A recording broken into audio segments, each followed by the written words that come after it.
ভারতবর্ষ এমন একটা দেশ যেখানে বহু জাতি বহু ভাষার সমাহার।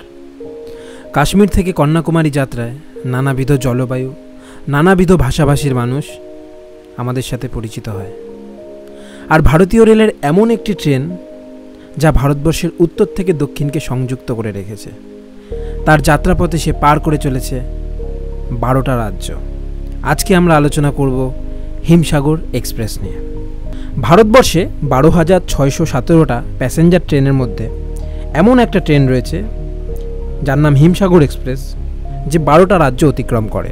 ট্রেনটি জম্মু কাশ্মীরের শ্রী মাতা বৈষ্ণব দেবী কাটরা থেকে দক্ষিণের তামিলনাড়ু রাজ্যের কন্যাকুমারী স্টেশন অবধি চলাচল করে এবং এই ট্রেনটির নাম্বার হচ্ছে 16317 এবং 16318।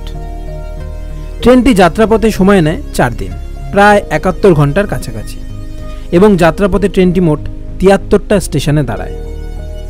12টা রাজ্যের মধ্যে দিয়ে যাত্রাকালে ট্রেনটি সুন্দর প্রাকৃতিক পরিবেশের মধ্যে দিয়ে যাত্রা করে। এবার জানা যাক সেই রাজ্যগুলোর নাম কি। আমরা উত্তর থেকে শুরু করছি।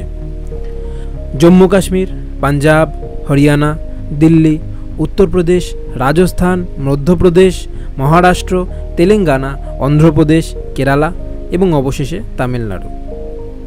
ট্রেনটাতে মোট 19টা কোচ থাকে, আর এতে second AC, third AC, sleeper ক্লাসের সুবিধা রয়েছে এবং প্যান্ট্রি কারও ট্রেনটিতে রয়েছে। এটি সপ্তাহে একদিন চলে। শুক্রবার কন্যাকুমারিকা থেকে দুপুর 2:15 ছেড়ে যায় এবং সোমবার দুপুর 3:20 গিয়ে কাটরা স্টেশনে ট্রেনটি পৌঁছায় এবং সোমবার রাত 9:55 ট্রেনটি কাটরা থেকে চালু হয় এবং বৃহস্পতিবার রাত 9:30 কন্যাকুমারী গিয়ে পৌঁছায়। তো বন্ধুরা, যদি ভিডিওটা তোমাদের ভালো লেগে থাকে তাহলে অবশ্যই একটা লাইক করো, আর যারা নতুন তারা প্লিজ সাবস্ক্রাইব করে বেল আইকনটা ক্লিক করে দিও।